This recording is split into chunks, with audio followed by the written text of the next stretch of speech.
Would anyone like to take the first question? I love it. Good morning, and thank you all so much for your speeches. I was wondering, what is like one of the biggest pieces of advice you would give a first year teacher?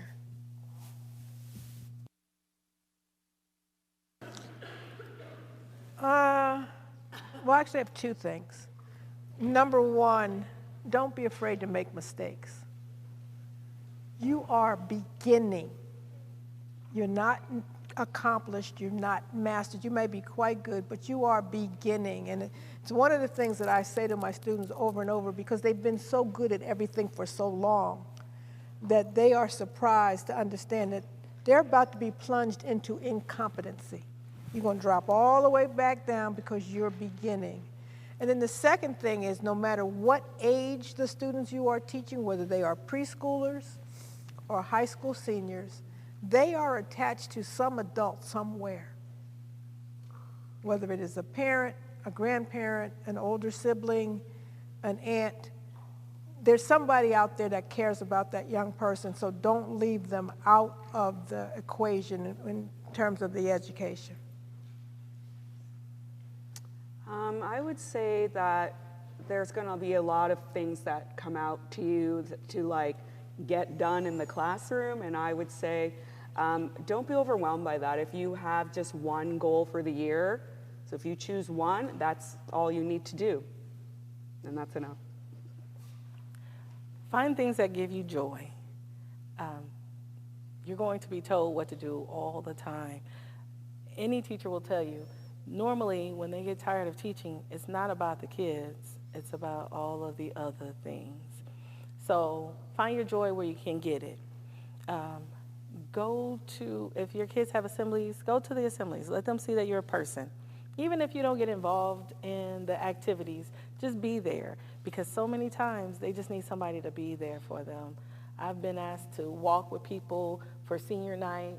I've been asked to, if I would speak for them, if I would announce them at games, and it's because they need somebody to be their person. You don't have to be that for everybody. You can't be that for everybody. But go and find your joy where you can. Get out there and experience the school. I always say, how can I love it if I don't have anything to love, if nobody's giving me anything to love?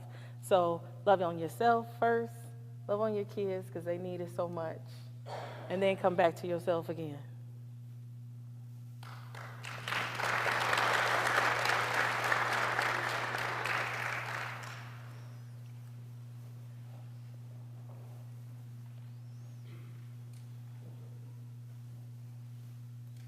Hi, so this is mostly for Dr. Brown, right? Is that what I can call you? Okay. I mean, everyone is free to answer, but when I heard that you were from Rancho and we're talking a lot about social-emotional, the first thing that came to mind was the recent tragedy that happened at Rancho High School. And for those of you who don't know, I don't know, there was some violence that happened that resulted in the death of a child. And I was just wondering if this is something that I'm going to experience as a teacher. Obviously, this happens everywhere, not just at Rancho. What do you think it is as the role of a teacher to prevent it from happening in the future? And also, how do you address the aftermath to ensure that it doesn't happen again? Well, to start with, as a teacher, you're going to experience death whether it's violent or not. I have unfortunately gone to 3 funerals of my students. They passed because of illnesses, car accidents, things like that. So you're going to experience that. If you don't, bless your heart, God bless you. I hope that none of you ever have to, but it's a big possibility that you may. When it comes to violence like that, I think the biggest thing that you can do as a teacher is to sit down and have a real conversation with your class and talk to them and let them talk about how they feel and what are their thoughts about it. Don't ask them what they know. Don't ask them to retell the story. And they're going to want to show you a video. Don't indulge. But allow them to express their feelings about it and talk about what can we as a whole do to prevent that kind of thing from happening.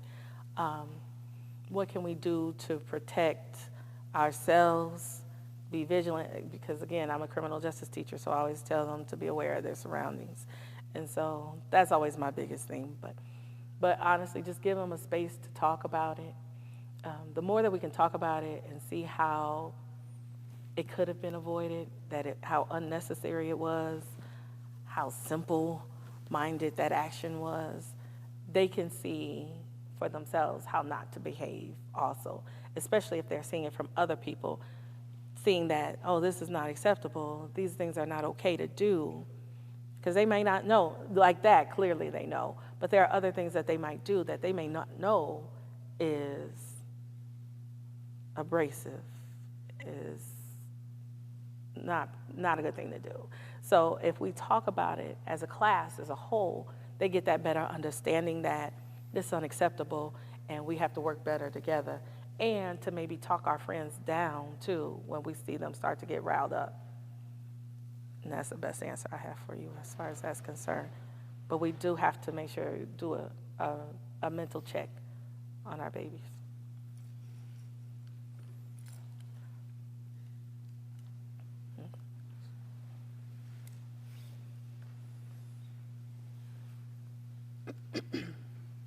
I find that after lunch, the PM session of the day when teaching, that my students come in very unmotivated, unfocused, and I'm not gonna lie, I am too.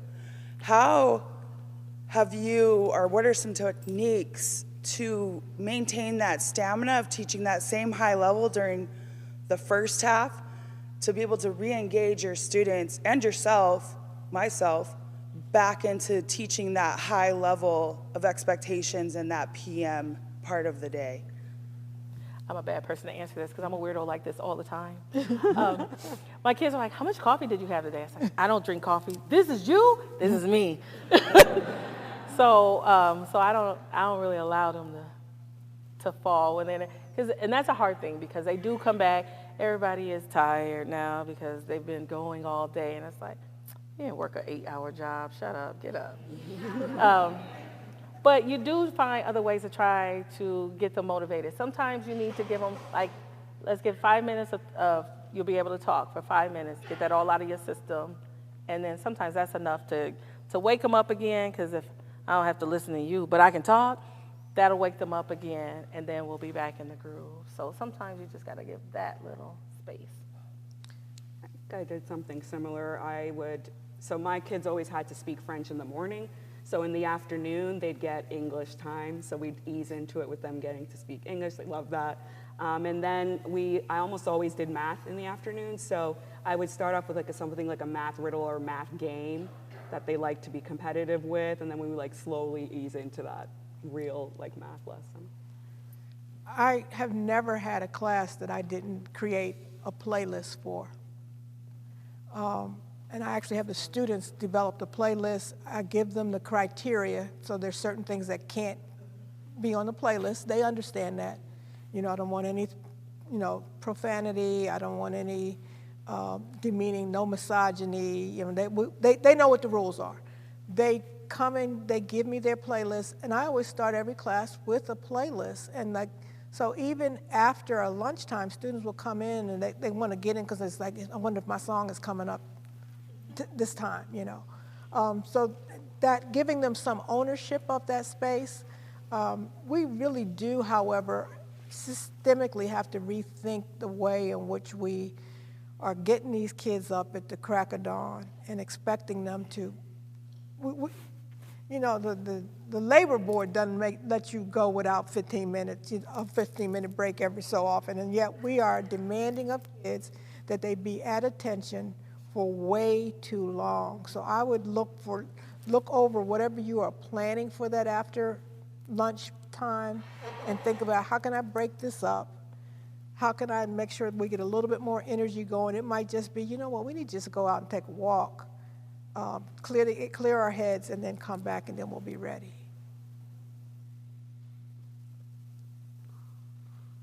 I'm such a dictator. I'm like, no, you're going to get a respect for hip-hop, for 80s hip-hop in here, and jazz. Well, they do have to have that. Occasionally, I'll take a request. But that's another thing, too. Like, when you have to take notes, when they start to get bored and somebody says, why is it taking you so long? You don't want that. Again, we got to avoid that disrespect level. So, again, because I'm me, like in between the notes while they're waiting, I was like, all good? Please hold. And then if I get the please hold, it's like, okay, I'm going to do a concert for you guys. And then so I'll just sing some random song. A lot of times they'll jump in and sing with me, but they forget that that other person is still writing, and then there's no pressure on that person to catch up. So just fill the spaces. If you're not a singer like I am.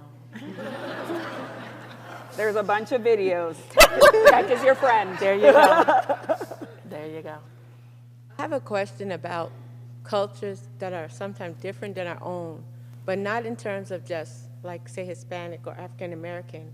What happens if a student in our class is from a neo-Nazi type background? Their culture is very invasive and can cause disruption and anger and hostility in the classroom.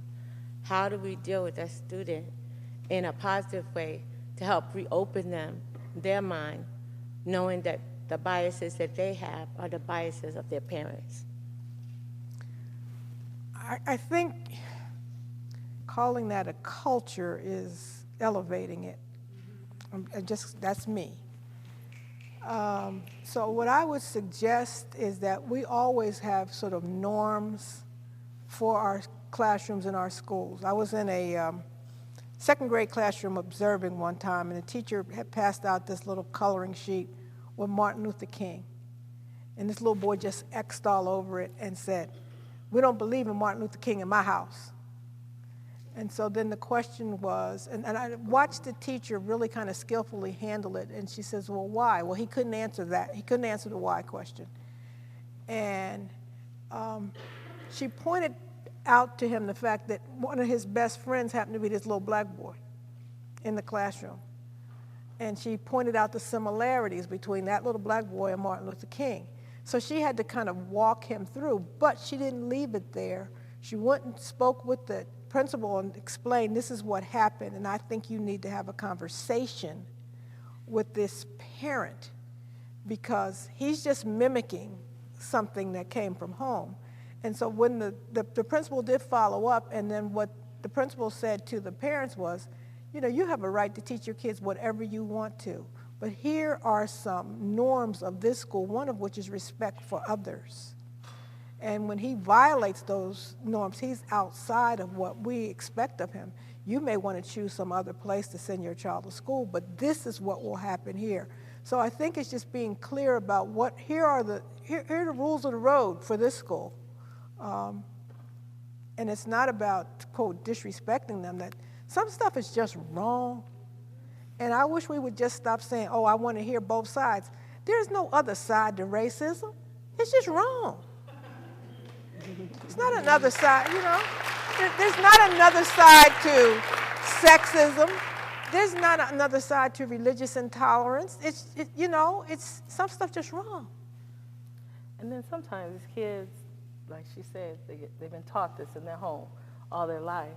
They have never experienced someone of another culture one-on-one. And so sometimes it's just a matter of having conversations with them and just still be yourself. And then they'll see that maybe this didn't fall into that pocket. I had a young man said, may I ask you a question? Sure. Is it true that when colored, but I let him roll because I wanted to see where it was going to go. Is it true that when colored babies come out, they're white and then they turn black? I said, who told you that, babe?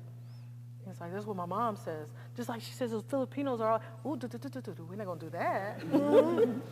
But it was because, I think because he felt safe enough to talk to me, that he asked me those questions. But so many times I say, we have to give people a chance to hear out what your grievance is. And then if you can't explain it, like you said, if you can't explain it, then is it correct? And hear what other people have to say about it. And then maybe you can get some better understanding. But a lot of times they just haven't had that other side. They haven't had a conversation with those people of those cultures. They haven't been interactive with those people. So all they know is what mom and dad told them. So we can't necessarily be mad at the child for what his mama taught him, but we do want to teach them to do better.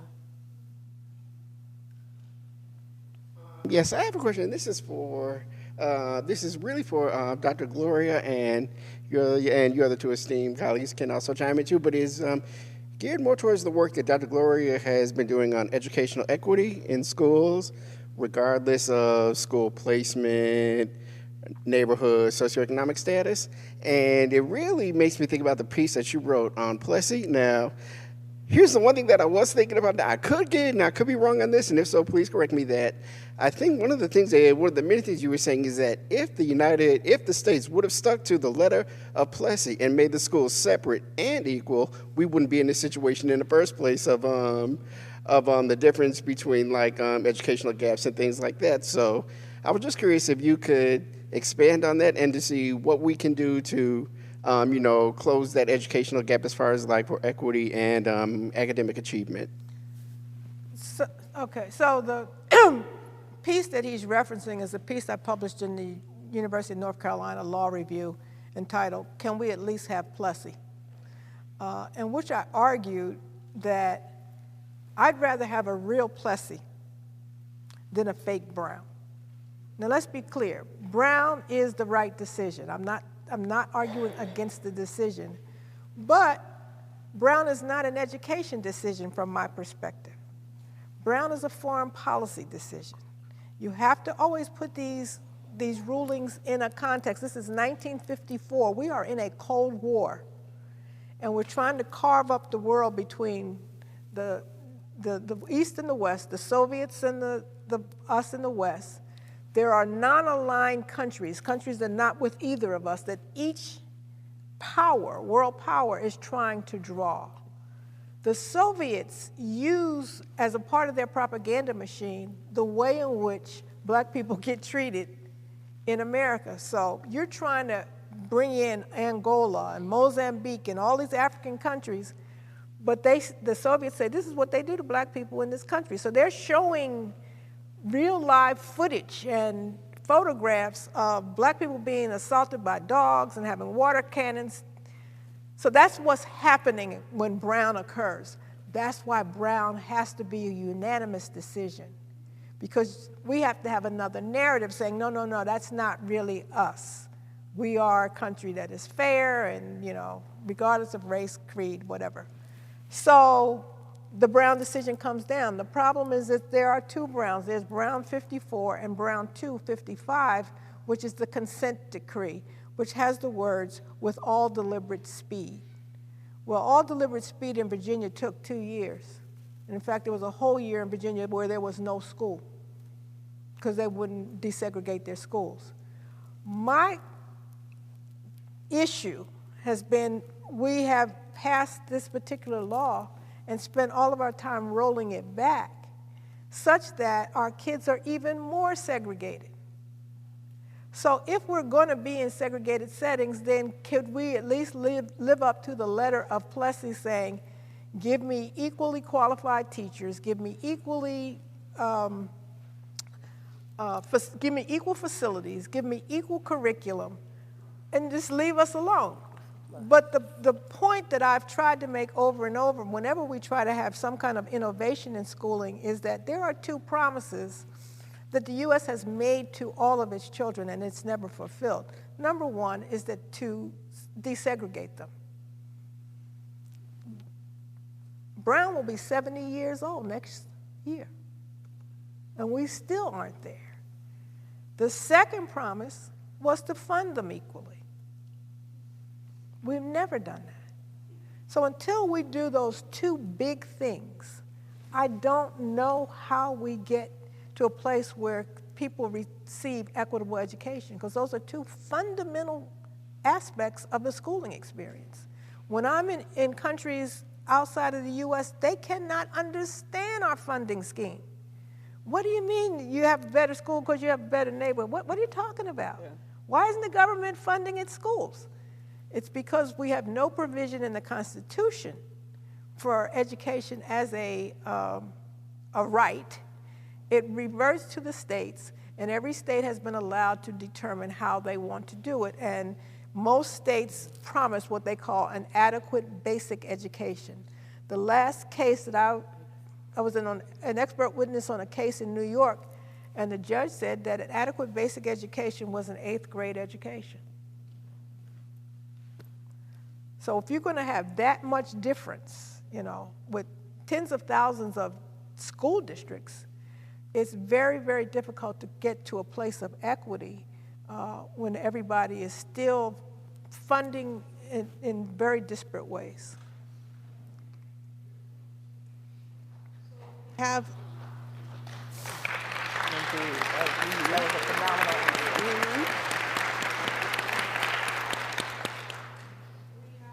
online question from our live streamers, and it kind of addresses each of you. So they want to know, what do you do in a setting where the administration pushes back on emphasis on SEL instruction or is looking to reduce non-academic instruction time? Like, how do you as a teacher do these things when your administration says everything has to be academic time and we don't worry about socioeconomic SEL stuff?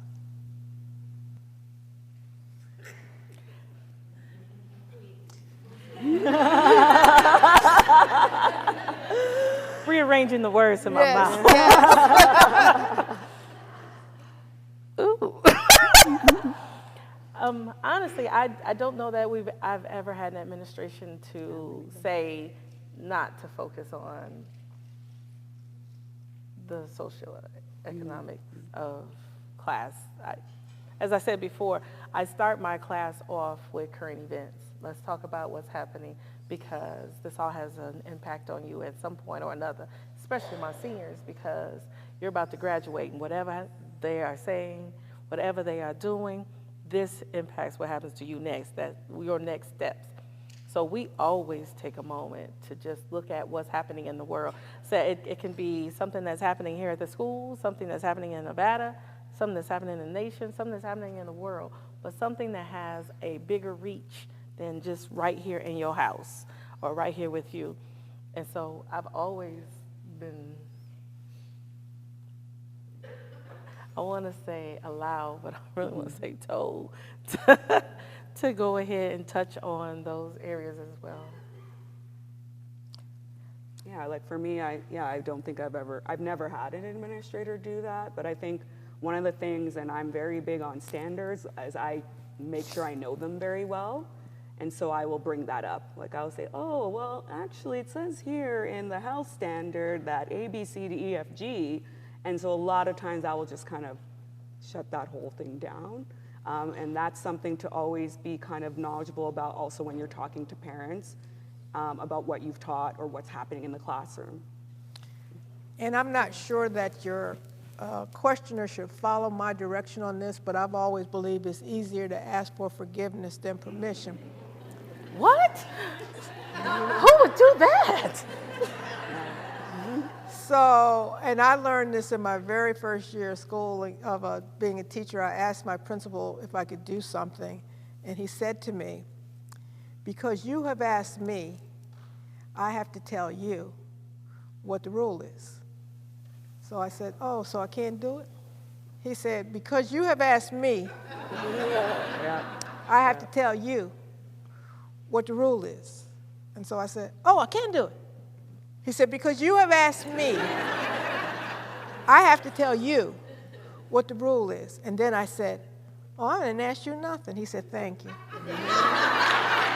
So sometimes the administrators don't want to be in it either. Yeah. So it's like, don't even bring that to me. If you are someone who is overwhelmed by bureaucracy, teaching in public schools will kill you. You have to figure out how to get that bureaucracy over there so that you can do the work that you want to do. And I would say that's probably true of almost every helping profession. Someone is a physician, someone is a social worker, they know what their rules are, but they also know that they are dealing with a real live human being. And sometimes they have to kind of block those rules out to be able, for the good of that human being.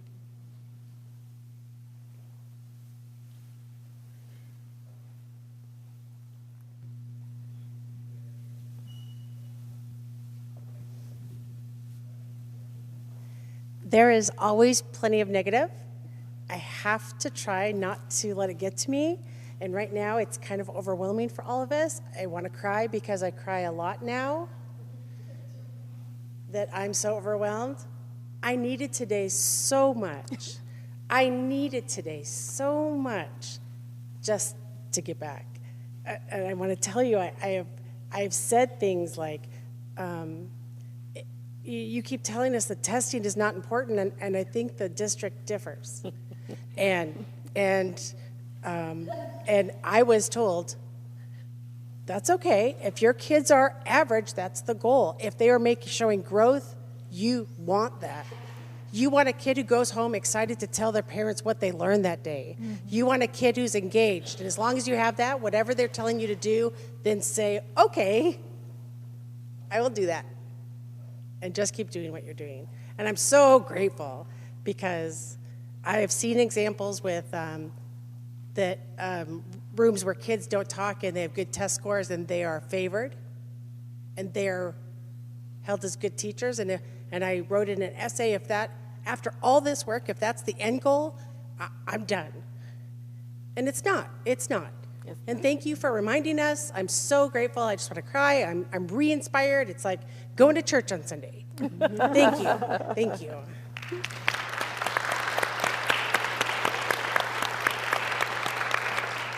Can I just say to you, however, we do need to be able to make better use of the test. We have gotten to the places that we just want to get through the test. But what would be much more productive for students is after the test is over to say, what did you find difficult about that? And be able to pull out examples of things and say, look how they worded this. What do you think they actually meant? You know, don't worry about it now because we've turned in your answers. But let's look at what's another way to think about these kinds of things. And to add on, oftentimes, there are a lot of teachers at your school who are looking for accolades, who are looking to be told that they're the biggest, brightest brains in the building. You can't worry about those. You worry about what's going on with your class. I had a student once, he wouldn't turn in any work, but he would always be involved in the classroom conversations. Why don't you turn your assignments? And he's like, my spelling is not good. He's English second language.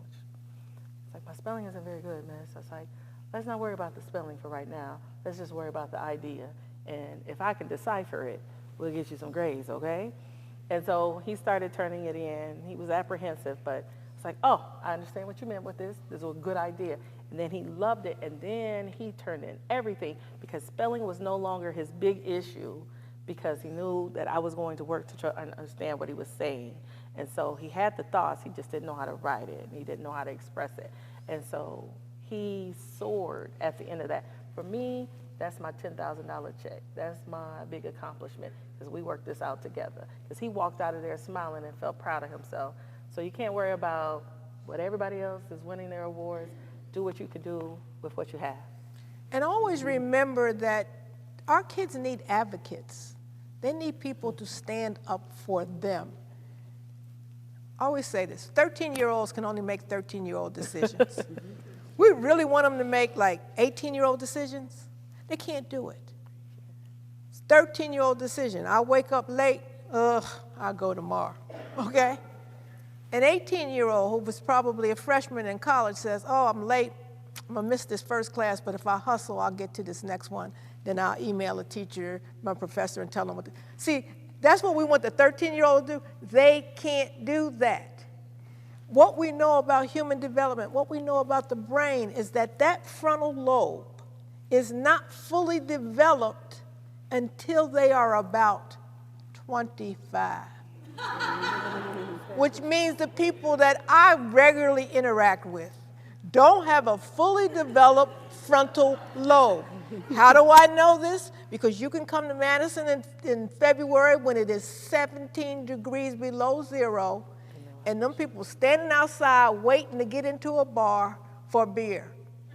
Okay, that's not a fully developed frontal lobe. Somebody with a fully developed frontal lobe is going to the 7-Eleven, CVS, Walgreens, and get their beer and go home and turn on the Netflix, and they're going to be good. So why are we expecting 8-year-olds and 12-year-olds and 15-year-olds to make these incredible decisions? They can't. But that's where we have to be their advocates. You know, I used to tell my students all the time when I first started as a teacher educator, oh, treat the kids like they were your kids. I don't say that anymore.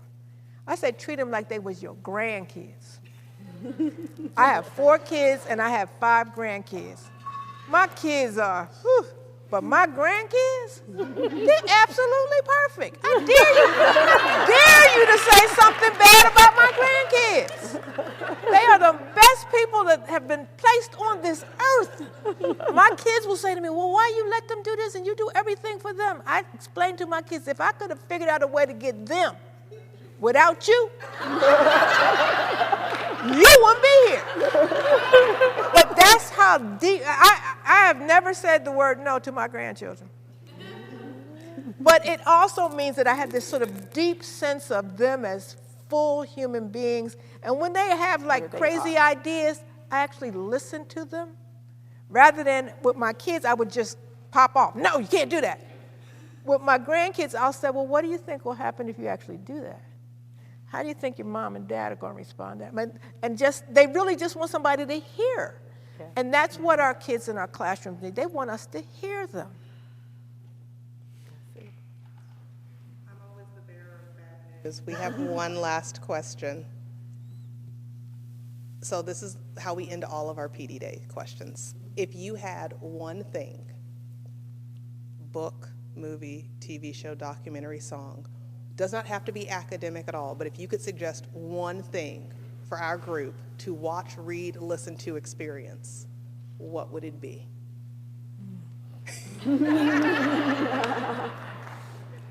I know people hate this song, and I don't care. One year, I determined I was going to be happy. And I said, I'm going to do whatever I can to be happy. So every single day on my way to work, I played the song Happy. Because I'm happy. Come on. Yeah, okay. Every single morning on my way to work, I played that song. And I'm going to tell you what, I walked around that school the whole year. I was like, this is the best academic year of my life. I literally had the best year, academic teaching year of my life that year. And I realized one thing from that. We really do manifest we speak life and death with our words, right? And so I realized that was really true. If I told myself I was happy and I told myself it was going to be okay, today's going to be a good day. Today's going to be a good day. And I just, all the time, and I felt so good that year. And really and truly, just find the thing that brings you the most joy and eat it up, eat it up, eat it up as often as you can. And then you can express that right back. I think I would suggest, and I can't remember the author of this book, but it's called, I think, Filling Up Your Bucket. I can't remember the name exactly. But it's basically a story about a little boy, and his bucket is full, but as he's had negative interactions throughout the day, the bucket gets emptier and emptier drop by drop. And I've used that book from K to 8. And it's just teaching you and your students about how interactions can affect somebody silently. And so it's a great tool to talk to students about how to fill each other's bucket instead of emptying them. Nice. That's one of my favorite stories. So I am an 80s hip hop person. I just think that's the golden age of hip hop, and we can talk about some other stuff. But I actually use Kool Moe Dee's I Go to Work as a way to help students write their college entrance exams, to teach them about similes and metaphors. And it happens to be the only hip-hop song that I know has the word dissertation in it, and I just love that. But I think every superhero has to have a theme song. And so I didn't make them do it here, but there are a lot of places that I go. I walk up on Biggie's Hypnotize. I got that thing. I got it. That's my song. So figure out what your song is. And like she said, my play song it. is Don't Sweat the Technique. Yeah, just play it in the morning when you know, before you get out of the car, and just keep it in your heart and in your mind. And, you know, if you ever seen the movie, I'm Gonna Get You Sucker, he got his theme music people walking behind him down the street, right? So just imagine you've got your theme music folks walking with you. I'm sorry? You can play the song. This is it. This is it. It comes as crazy. Don't make me. Don't encourage me. Don't encourage my foolishness.